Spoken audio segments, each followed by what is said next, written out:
Hi guys, today I'm taking a look at the IWC Pilot's Watch Automatic Spitfire. So this is another new release by IWC at Baselworld, or actually I think these might have come out just before Baselworld actually.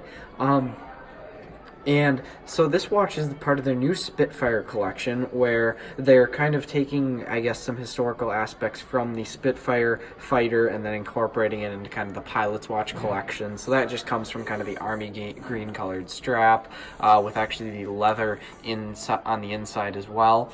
And also kind of the patina loom there to give the more vintagey aspect of it. And then you also have red Spitfire on the dial, which just kind of gives a little pop of color, and I really like that little accent.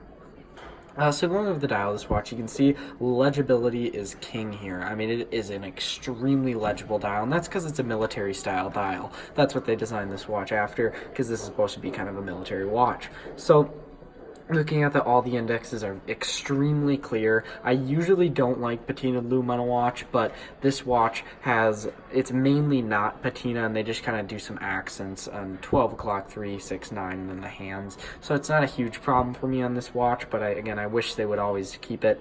Let's keep it like the watch was new, and just make it all fresh white patina, or white loom. So the case on this timepiece is 39 millimeters. It's stainless steel case. You can see it's really brushed entirely. You do get some polishing, however, though, on the beveled lugs, which is a nice little accent to this piece. You also do get a polished crown. The finishing is absolutely spectacular. IWC's finishing is great, as always, on their cases. No problems with that whatsoever. And then this bezel you have here, you do have polishing on the top of the bezel as well. So now going to the movement of this timepiece. The movement is the IWC caliber 32110, which is an actual in-house movement. It's not an ETA-based movement. Another great thing to see. And that's what they're doing with this new Spitfire collection, which I really love. And they're not raising the price from the original Pilot's watches. And that kind of tells me that they're going to be redoing the Pilot's watches fairly soon, as well. But this new Spitfire, I mean, coming in at $4,350 with now a completely in-house movement, I think provides a lot more value than the Pilot's watch did before with the ETA-based movement. So I really love that IWC did that. And this movement actually has a 72-hour power reserve, which is absolutely fantastic. That's better than a lot of Rolexes still. Rolex is upgrading their movements, but I mean, that's a fantastic power reserve. Love to see it. This movement is absolutely great. Love how they did that. And they actually do, even on their website, something that's interesting. They say how it has Côte de Genève and perlage on the movement, but as you might be able to tell there, not a see-through case back, so they're just kind of telling you. And I mean, I'm sure the movement is finished wonderfully inside of this case. So now let's move to a wrist shot. So on the wrist, this watch is definitely more comfortable than your typical NATO strapped watch, and that's because they have the leather insert, which I really, really love. I love how they did a NATO, though, because that is so militaristic, but it's very comfortable because the leather on the inside. You don't get any kind of a scratchiness of nylon on your wrist at all. It's super soft leather.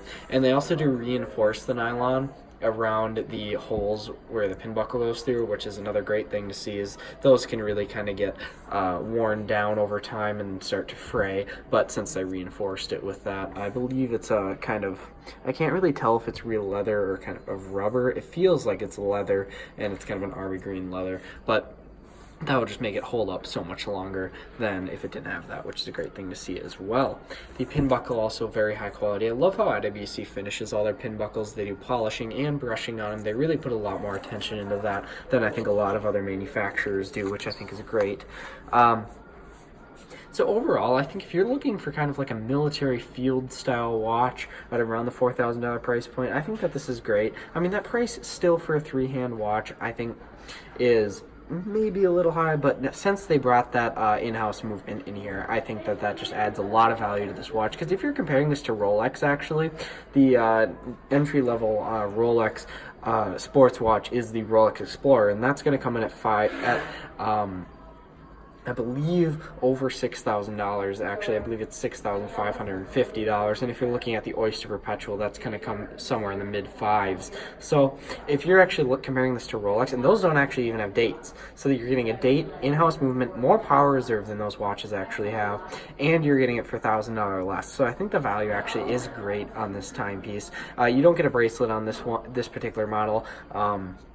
But again, the price is so much lower than comparable Rolex models that I think it's fairly justified. So thank you guys for watching this video. I'd like to let you guys know that we're here at JB Hudson Jewelers in Minneapolis, Minnesota. They lent us this watch for the purposes of this review. I'd also like to mention that we'll be leaving a link in the description to our channel Amazon store where we have some of our favorite watch straps and other accessories. And if you make any purchases on there, it helps support the channel. So be sure to check that out as well. Thank you guys for watching. Remember to like, subscribe, and share. Thanks.